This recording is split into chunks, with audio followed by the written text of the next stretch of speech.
Hi, I'm Tom Stevenson and welcome to Microsoft Project Made Easy.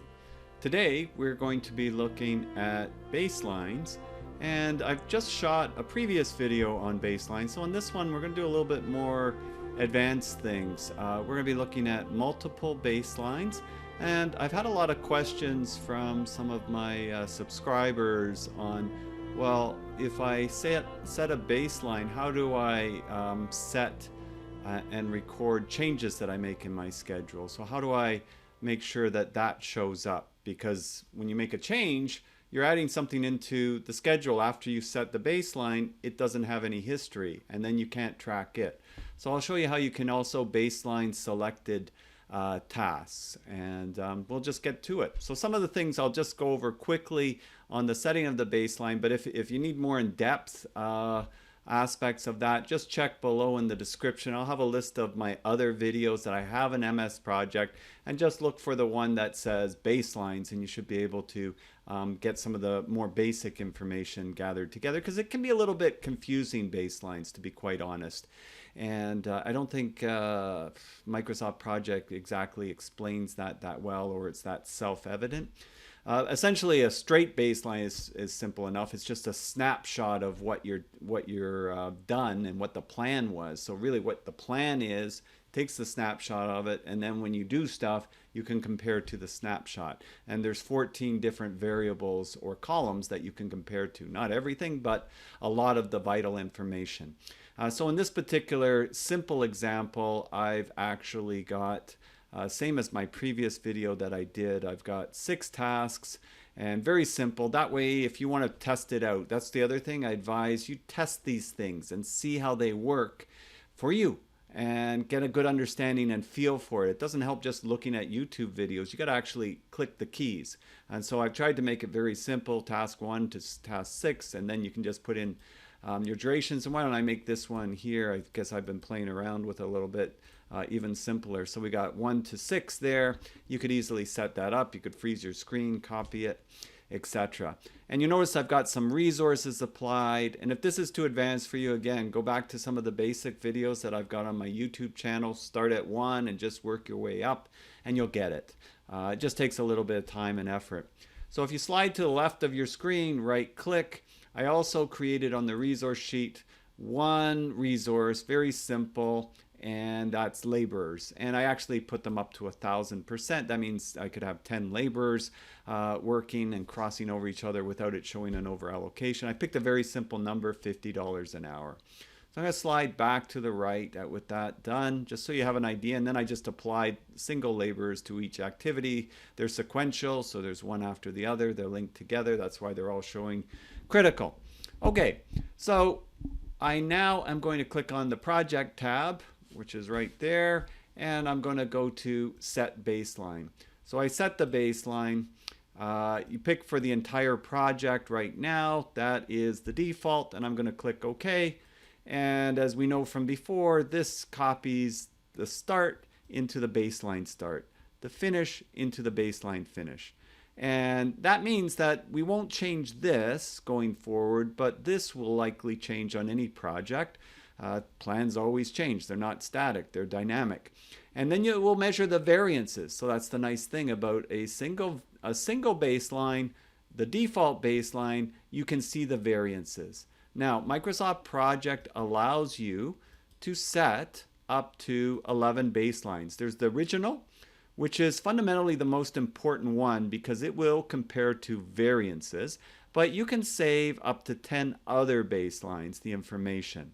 And by doing that, saving those other ones, you have a record of them if you needed to go back and to check different things for different time periods, which can be quite helpful. Now, I've gone through a file naming protocol again in some previous videos that I've listed below in the description.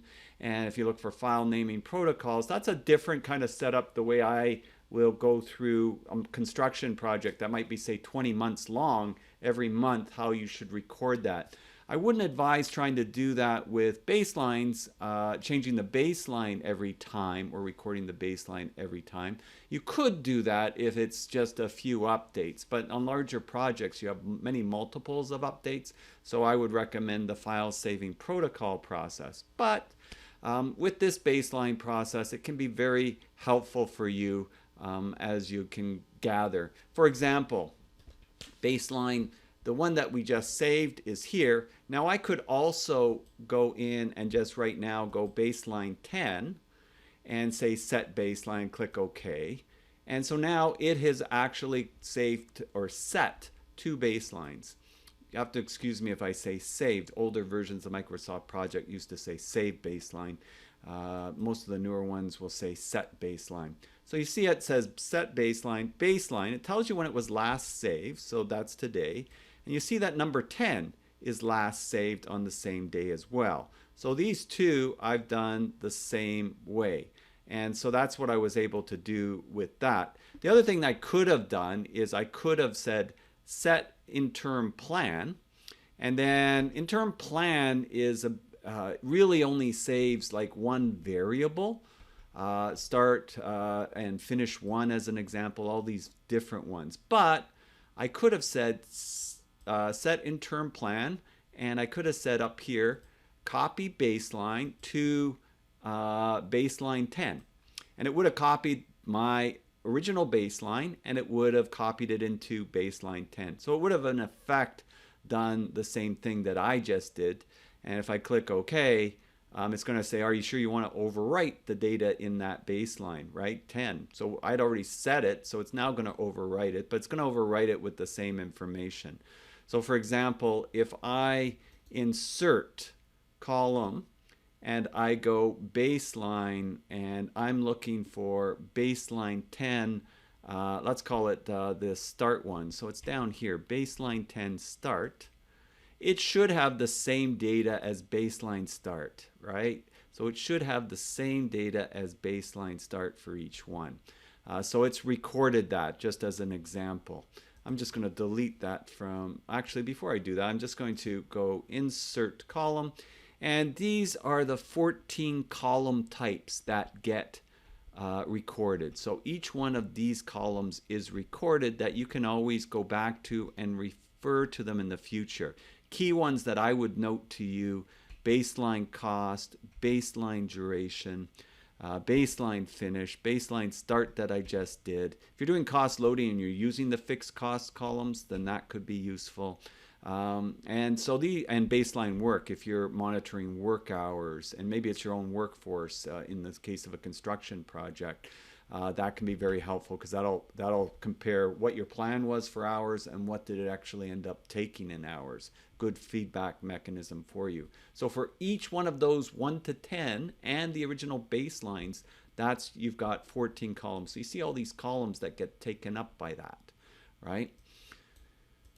So we have done that. So we've got essentially what we've done, we've got a backup of our baseline, which means we can always later on push that back. If for whatever reason we've lost that original baseline, we could always reinsert that baseline 10. We could always go in and say, if we lost, let's say where it says clear baseline, all right, clear baseline. So baseline, that's our original baseline, right? We've saved baseline and baseline 10. Well, I could clear that baseline and I could click OK and it's gone, right? And that would be problematic if you were doing a project and somehow that got lost, or perhaps maybe you wanted to update the project and create a new baseline and make that not baseline 1 or baseline 2. You want it to be the actual baseline. You could do that, and then you could always revert back to that original baseline if you backed it up the way I did. So for example, going back to set baseline, when I pull this down, you see there's still baseline 10 there. So all I would have to do is go set interim plan, and then I could go baseline 10, copy baseline 10 into baseline. And now that's going to, if I click OK, put it back. So now I've got those dates back in there. So now I've got those two baselines again. So that's one thing to know when you're looking at that, and how to clear the baseline as well. And so I've got that backed up, and that's great. As I mentioned, maybe, you've done a bunch of things and this has changed and this has changed. I'm trying to keep it simple here. And you see the variances there and you go, okay, that's great. And these changes now, maybe they've been pretty drastic. Like on construction projects, I can think of examples of where they're building a 32 floor condo tower, and now they've decided to add another floor, 4 floors to it. This kind of stuff happens, right? At least in Toronto it does. And they've got approval now. They were already excavating the ground, and they've added 4 floors to this condominium building. Well, guess what? We have to re-baseline the schedule because there's whole 4 floors of stuff that didn't exist before. But at the same time, I would kind of like to have kept the original baseline. Well, we have done that because we've got the 10th floor, right? So we've got, sorry, not the 10th floor, the baseline 10 saved, and that's the original. But what we could do now, we could go set baseline, right? Set baseline. And I'm just going to move this out of the way so you can see what's going on. Set baseline, last save, on this. And I could say that I just want to redo this one. What that's going to do is it's going to get rid of these variances and say this is the new plan.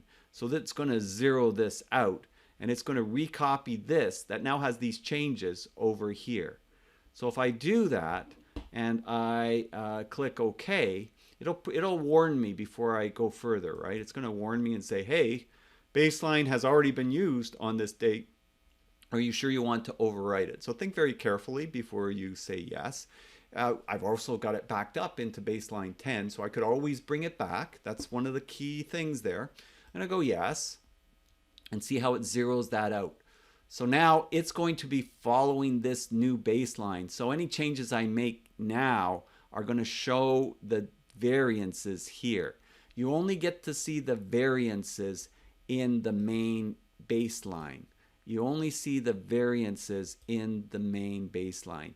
You don't see it when you're in baseline 10 as far as that goes. Like if I'm in baseline 10 and I'm doing start and finish baseline 10. So example, insert column and baseline, where were we? 10, right? So, and I wanted to put in start. So that's over here, baseline 10 start. So it's got those dates that are in here, and you see that they're different now because I made those changes over there. I don't see the variances. The variants are given for just baseline, not baseline 1 to 10.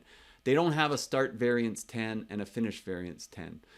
So that's one of the things that you've got to know and understand with the baseline aspect. That's why I said it gets a little bit confusing. I wish I could make it more simple in my explanation that way.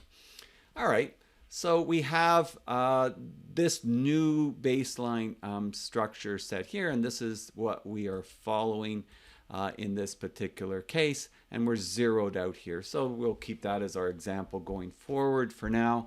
And let's say that we'll look at adding another baseline to this. So maybe I'll go, because I'll show you multiple baselines. So now I'm going to go 4, 4, and 4, just to make it a little bit different here, right? And I'm going to go set baseline, and I'm going to set this baseline not as a main baseline, but as baseline 1. All right, so I'll set this as baseline 1, and I'm going to click OK. So what I've got here now is a few different baselines that have been actually saved here. I've got the baseline, baseline 1, and baseline 10. And so I'm going to, at this stage now, I'm going to go to a tracking Gantt. And if you remember in the previous videos, or if you haven't watched them, as I mentioned, check them out. There's a tracking Gantt chart, a regular tracking Gantt chart that would show me one comparison between the baseline schedule and now what's changed on it to that, compared to that baseline. So the bottom bar is the regular baseline, and the top bar is what those numbers that I updated here from duration. And by the way, if I wanted to see the difference, right, I could go duration, and I could insert column, and I could say B for baseline, and there should be a baseline duration. And so remember, I upped those durations. Well, that's what I upped them. So that's where I made those particular changes there. And so that's where I can see compared to the one baseline compared to those changes that I've just made on the schedule or the plan in this case, because we're not updating it for say right now, because I'm not getting into saying this is 100% complete. Again, I do that in a different video. But that's where you can see duration compared to baseline duration. Now, what I did want to sort of show here is under the View tab, if I go to the Gantt chart, it's just another little tool that they have here in Microsoft Project, just answering these questions that I've had from my subscribers on this. You can go to More Views, and there is actually, under More Views, there's actually a multiple baselines Gantt chart. So it's not any big shakes or anything. If I click on that, it will show me those two other baselines that I have saved. So basically that is showing me the baselines that I've saved. So it's showing multiple baselines. If I had saved another baseline, you'd see 3 sets of lines. And that just allows you to be able to see the differences between the different baselines that you've actually saved. And you can sort of see that this one here is actually tracking out further. So this would be the baseline 1. You can sort of hover over it. It says baseline 1 comparison. So that's just a way of showing multiple baselines in your one screen. That might be of use for you. We can always go back to the Gantt chart, and then we can say, well, where do you want to go? You want to go back to Gantt chart or tracking Gantt. If you wanted more views, you could always go under more views, but typically you'd probably want to go back to the Gantt chart. And so we're back to where we were. And so the next thing I wanted to show you in this video, because this is one of the things I get a lot of questions on, let's say that you make a change. Everybody makes changes in their schedules, right? So I'm going to insert a task above task 2, and oops, I haven't changed that to auto schedule, so I'm just going to do that down below here as well. So new one's auto schedule. Okay, so I'm going to call this CO number 1, and I'm going to call I'm going to create another task just over task 3, and I'll call that task 2B. And then these two tasks I'm going to indent. All right, so these two tasks I'm going to indent. And you notice that this task existed in the original baseline, but this one is new. Okay, and so maybe actually I would prefer to move this up. Let's see if I can just move that one up. That's better. Task 1, task 2. I'll just call this one task 2B, but CO, change order number 1. All right, so this is something that is new, and you can see that here it says NA, and it doesn't have any predecessors in place here. Rather than switching screens right now, I think I'll just do it this way. I'll double click, go to task information box, and I'm going to say that task 2B has task 2 as a predecessor, and I'll click OK, and then I'm going to say task 3 has task 2B as a predecessor. All right, so I'll get that in there. So now it's moved over here. All right, did it kind of the long way with the task information box, but that's okay. Right, and let's say task 2B is going to take 2 days. And you see it is having an impact on our variances, because indeed this is impacting the overall project, right? This new plan of inserting this change order. I've only made this one task because I wanted to make it simple for anybody that wants to try to follow along and try it on their own. Some of you may be wondering, what screen is he in here? I am currently in the variant screen. So I am currently in the variant screen, And what I've done, yours may look slightly different, is that I've added duration and baseline duration columns so that you could clearly see what I'm doing here. I generally for sure add the duration columns, and sometimes I add the baseline duration column. And remember, you just right click, you go insert column, as long as you know the first letter of it, like B for baseline, and you click on it, it will insert that column there. And of course you can delete it, and it'll delete it from view but not from memory. So you can just add those two if you're doing that. Right, so I've added CO number 1, task 2B, and it says NA. So this is what the question I've had from a few of my subscribers on this. Tom, how do you what if I've got a change order and it's got 20 activities and it's worth, $200,000, and we want to track those 20 activities? Well, I don't have anything to compare to. How am I going to do that? Well, you could do it several ways, but one that you could see this clearly is, and you didn't want this to be NA, but at the same time, maybe you don't want to impact everything else. Then what you could do is you could click on this particular row here and click on the control key. Sometimes you might have 3 or 4 rows that you want to select and you want to add them to at once. You could do that as long as you click on the control key of your keyboard. It's almost like Excel. If you wanted to click multiple cells, you can do that. Make a checkerboard here, right? If you're holding down the control key. Same thing goes with rows and lines. All right, so if I want to click on this and click on that, well, I could have just highlighted them both, but sometimes they're not always sequential like that. Control key is helpful for that. So right now I'll just pull that down. I've got that there. I've got those two. And I'm going to go to Project, Set Baseline. And what you can do is you can click on here, Selected Tasks. So you see where it says Selected Tasks? Don't have entire project, because then that's going to re-baseline everything. I don't want to re-baseline. I don't want these to change. I want these to continue to show these variances here. I don't want to mess that up, right? If I did for some reason, that's why I've got a backup at baseline 10. But I don't want to mess that up. So I got to remember, go to Selected Tasks, all right? And then you can also say from subtasks into selected summary tasks. Well, I did select this summary task. That's why it's a pretty good idea, if you're adding a major change to the project, you can just have a summary task. They call it a fragnet or a fragmented network when you insert the change into a schedule. And it's kind of the lingo that is used for that. So I'm going to click on from subtasks into selected summary tasks. I don't want it to do all the summary tasks. I don't want it to change up here. All right.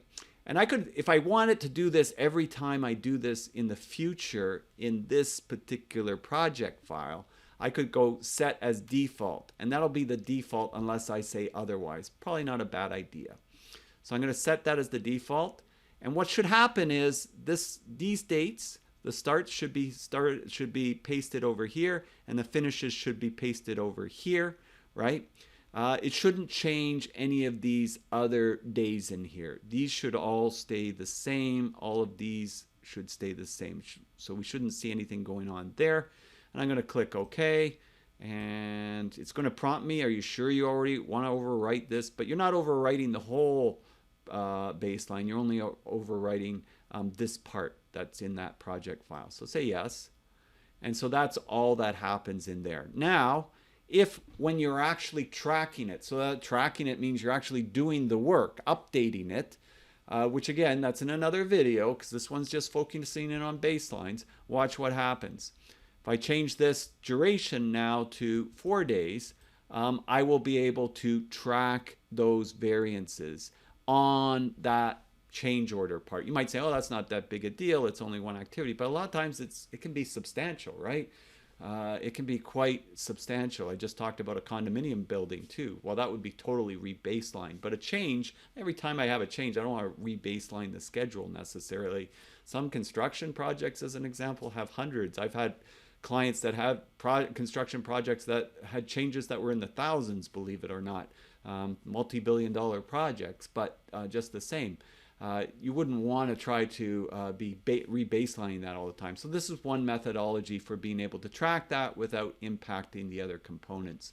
So I hope for the viewers that have been asking me those questions, thanks so much for asking me those questions. I appreciate every time I get questions like that, and I try to think about the best way to respond in a YouTube video. Sometimes it takes me a little while, but hopefully that's answered those questions.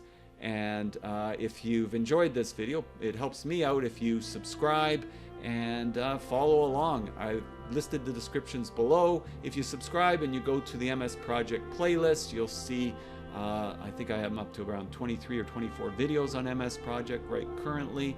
And if you have any questions too, don't be afraid to put some in the comments.